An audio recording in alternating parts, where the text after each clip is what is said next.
Eran las 10:50 de la noche del 8 de diciembre de 1980, cuando John Lennon, el hombre que escribió Imagine y soñó con un mundo sin posesiones, camina de regreso de un estudio de grabación, su brazo enlazado con el de Yoko Ono. Detrás de ellos, un hombre de 25 años se acerca y con voz firme dice: «Mr. Lennon». Al voltear, Lennon no vio a un fan emocionado, sino a Mark David Chapman, armado con un revólver. 5 disparos rompen la noche. John se tambalea, toca su pecho, se apoya en el portero de su edificio Dakota y murmura con voz débil: «Me han disparado». Luego cae al suelo, mientras el mundo se transforma para siempre. Esta es la historia completa. La historia del día en que el mundo perdió a John Lennon y ganó a un asesino que quería pasar a la eternidad a cualquier precio. Bienvenidos a este episodio de Crímenes y Engaños, el canal donde los enigmas del pasado se convierten en documentales que te dejan sin aliento. Hoy conoceremos la verdad detrás de uno de los crímenes más impactantes de la cultura moderna: el asesinato de John Lennon, un artista que predicaba la paz y terminó muriendo en un acto de violencia absurda. Para entender el eco de ese disparo, debemos retroceder y tejer 2 vidas que convergieron en tragedia: John Lennon, el icono de paz que conquistó el mundo, y Mark David Chapman, el hombre que lo vio como su enemigo. Comencemos con John, nacido el 9 de octubre de 1940 en Liverpool, Inglaterra. Su madre, Julia Stanley, era una mujer libre de espíritu, una camarera que tocaba el banjo y soñaba con escapar de la posguerra. Su padre, Alfred Lennon, un marinero mercante, desapareció en el mar cuando John tenía 4 años, dejando a Julia con un hijo y un corazón roto. En 1944, Julia lo dejó al cuidado de su hermana materna, Mimi Smith, una mujer estricta y de clase media que vivía en un suburbio tranquilo. Mimi, con su esposo George, le dio estabilidad, escuela, lecciones de música, pero John siempre sintió el vacío. Julia visitaba ocasionalmente, enseñándole banjo y llevándolo a cines, pero en 1958, a los 18 años de John, Julia fue atropellada y muerta por un policía ebrio. John, devastado, canalizó su dolor en la música, uniéndose a su primera banda, The Quarrymen, junto con Paul McCartney, a quien conoció en una fiesta de iglesia. En 1960 renombraron la banda The Beatles, y John se convirtió en el cerebro lírico, escribiendo canciones como Help, que reflejaban su lucha interna con la fama. Mientras John crecía en Liverpool, Mark David Chapman nacía el 10 de mayo de 1955 en Fort Worth, Texas, hijo de Robert B. Chapman, un veterano de la Segunda Guerra Mundial que trabajaba en la industria petrolera, y Diane Hill, una ama de casa devota. Mark creció en un hogar religioso baptista, con 2 hermanos menores, en un suburbio de clase media, donde la familia asistía a misa 3 veces por semana. Robert era estricto, un hombre de disciplina militar, y Diane, una mujer que sufría de ansiedad, lo que creó un ambiente de expectativas altas. Chapman creció siendo un niño tímido, inseguro, con una imaginación intensa y una necesidad obsesiva de sentirse especial. A los 9 años, su padre fue transferido a Georgia y la familia se mudó. Es ahí donde Mark se convirtió en un estudiante solitario, con muy pocos amigos. La adultez temprana de John Lennon fue un ascenso meteórico. En 1962, The Beatles firmaron con EMI y John, de 22 años, se convirtió en el vocalista principal, con canciones como Twist and Shout, que lo catapultaron a la fama. En 1964 llegaron a América y John Casado con Cynthia Powell desde 1962, tuvieron a su hijo Julian, pero la fama lo consumía. Giras agotadoras, drogas experimentales como LSD y una infidelidad con Yoko Ono en 1966. John se separó de Cynthia en 1968, divorciándose en 1969 y mudándose con Yoko, una artista japonesa de 34 años que lo inspiró a explorar el activismo. Chapman en su adolescencia se refugió en las drogas, en la fantasía y más tarde en la religión. Trabajó como voluntario en campamentos juveniles cristianos, donde llegó a ser bien querido, pero esa vida normal no duró. A los 20 años intentó quitarse la vida. A esa misma edad desarrolló una identidad frágil, cambiante, llena de contradicciones. Y, sobre todo, desarrolló una obsesión enfermiza con la fama y con la novela El guardián entre el centeno, de J.D. Salinger. Él se identificaba profundamente con Holden Caulfield, el protagonista de la novela, quien despreciaba la falsedad y la hipocresía del mundo. Para Chapman, esa idea se volvió una misión personal, distorsionada y peligrosa. Él creía que matar a alguien falso lo convertiría en una especie de justiciero literario. Para su mente inestable, John Lennon representaba la falsedad. Cantaba paz, pero era rico. Predicaba amor, pero vivía en un edificio exclusivo en pleno Central Park. Chapman lo odiaba por esa contradicción. Era alguien que predicaba ideales que no vivía según parecían. Así justificó años después un asesinato absurdo. En 1979, a los 24 años, Mark se casó con Gloria Abe, una mujer de Filipinas, pero su matrimonio era tenso. Para 1980, John Lennon vivía uno de sus periodos más tranquilos.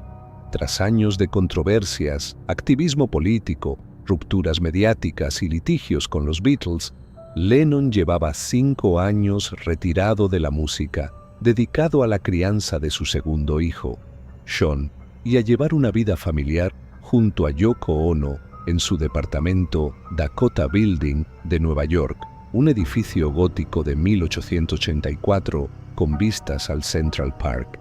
A finales de ese mismo año regresó al estudio para grabar Double Fantasy, un álbum optimista y lleno de esperanza. Estaba listo para volver al mundo artístico, sin saber que sería su último trabajo. Por su lado, Chapman viajó desde Hawái a Nueva York con el plan claro. Tenía que encontrarse con Lennon. Era más que un admirador.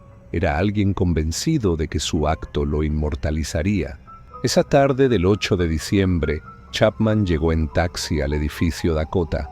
El taxista declaró años después que Chapman le dijo antes de bajar: «Soy Mark Chapman, alguien de quien el mundo hablará». Una frase fría, inquietante y real.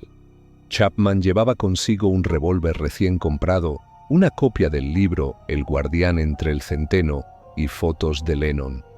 A lo largo de ese día, John estuvo entrando y saliendo de su edificio, comenzando con un desayuno tranquilo junto a Yoko en el café La Fortuna. Más tarde, en su apartamento, la pareja participó en una sesión fotográfica que terminaría creando una imagen legendaria.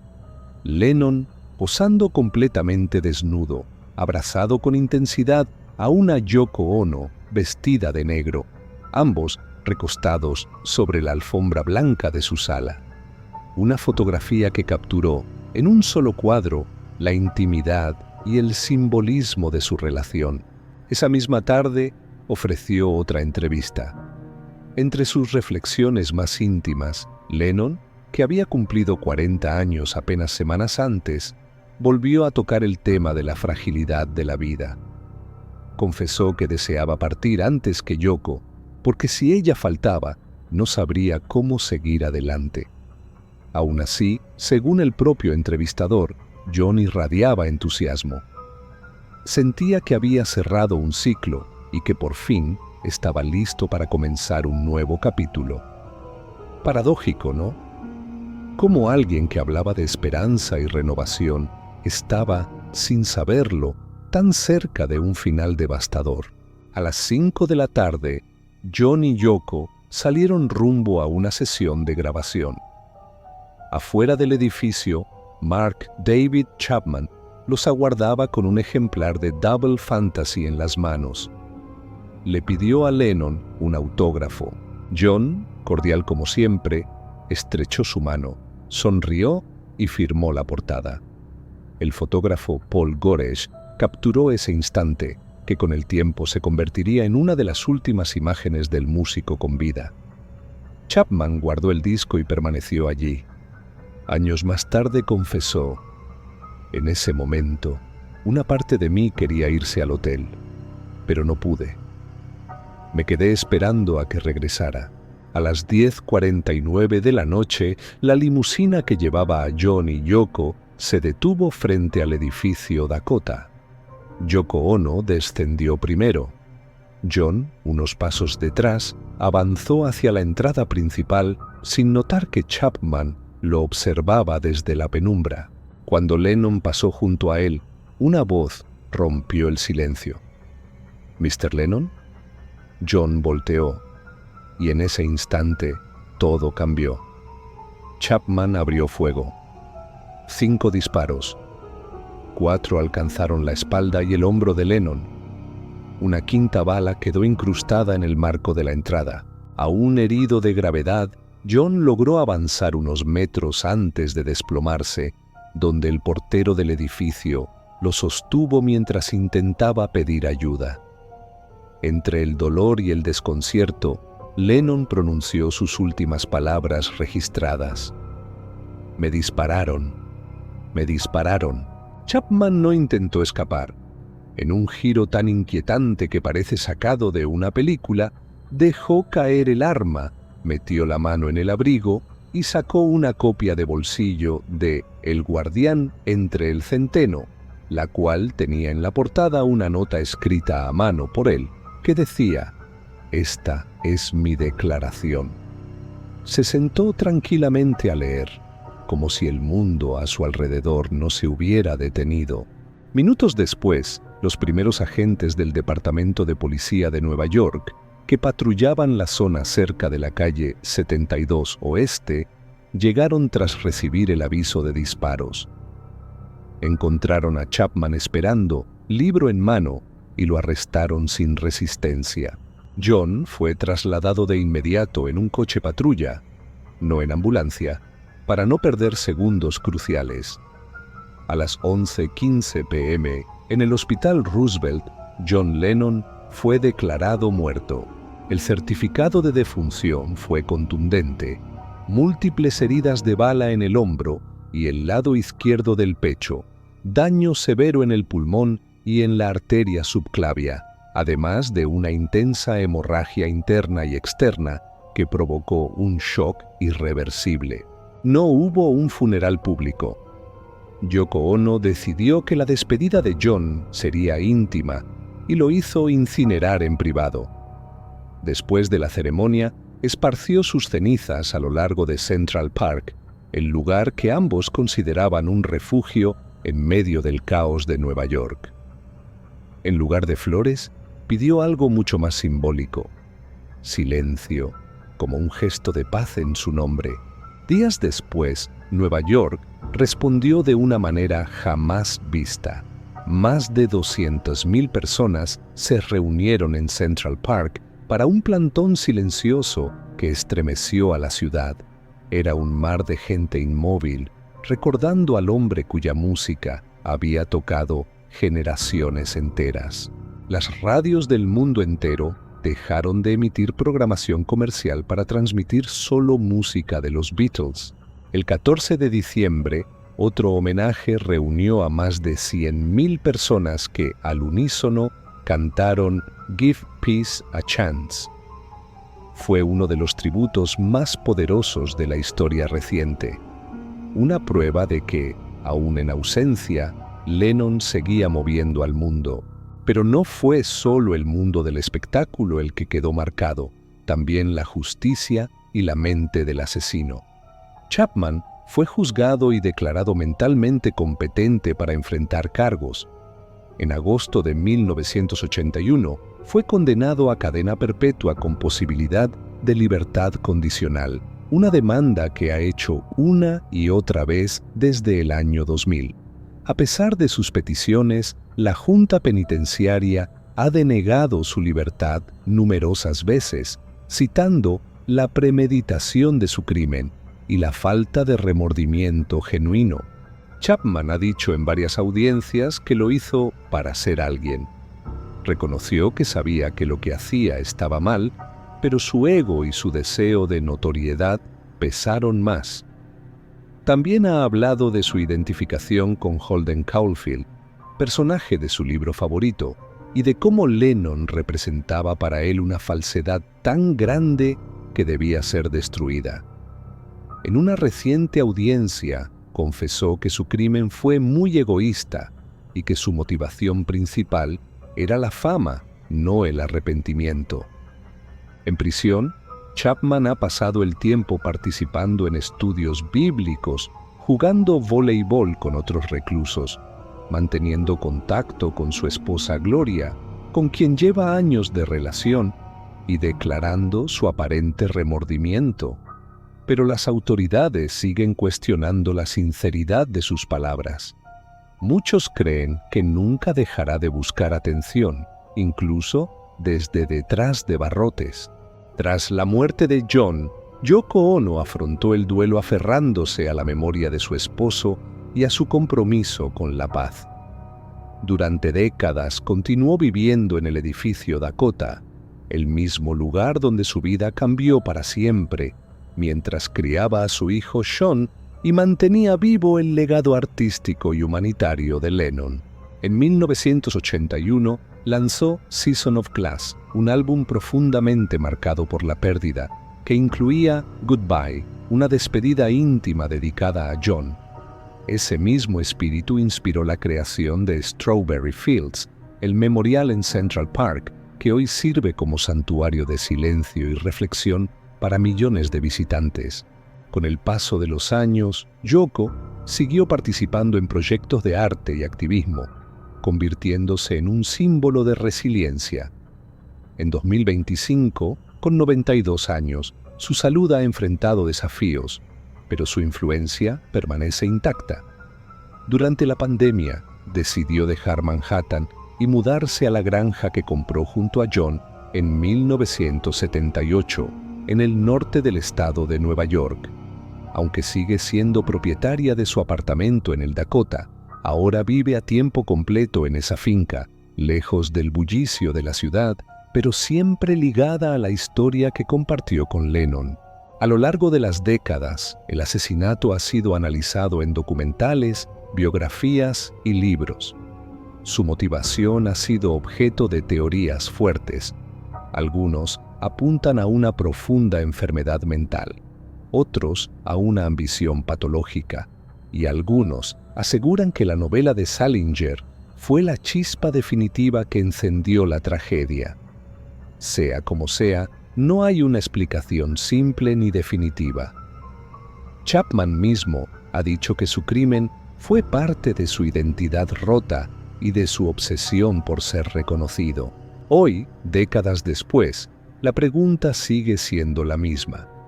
¿Fue Chapman un psicópata hambriento de fama? ¿Un hombre con delirios de grandeza y locura? ¿O simplemente alguien que decidió matar para no desaparecer? Hay quienes creen que era más que eso. Un hombre desesperado por no ser olvidado.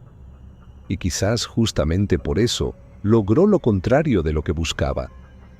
No solo se convirtió en el asesino de una leyenda, sino también en un ejemplo terrible de lo que puede suceder cuando la obsesión y el ego se mezclan con una mente perturbada. La muerte de John Lennon no fue solo un acto de violencia irracional. Fue una herida cultural abierta para el mundo, un recordatorio brutal de que incluso los más grandes soñadores pueden caer si alguien decide silenciarlos para hacerse escuchar.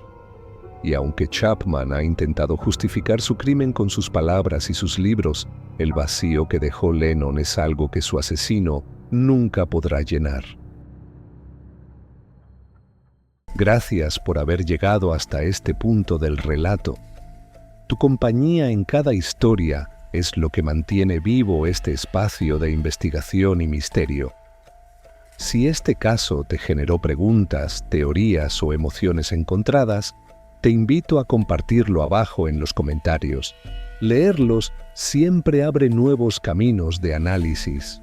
Y si aún no lo haces, te recuerdo que suscribirte es gratis y me ayuda enormemente a seguir creando contenido profundo y detallado como este. Mantente atento porque en los próximos días estaremos publicando un nuevo episodio que sin duda te dejará pensando. Nos vemos muy pronto en Crímenes y Engaños.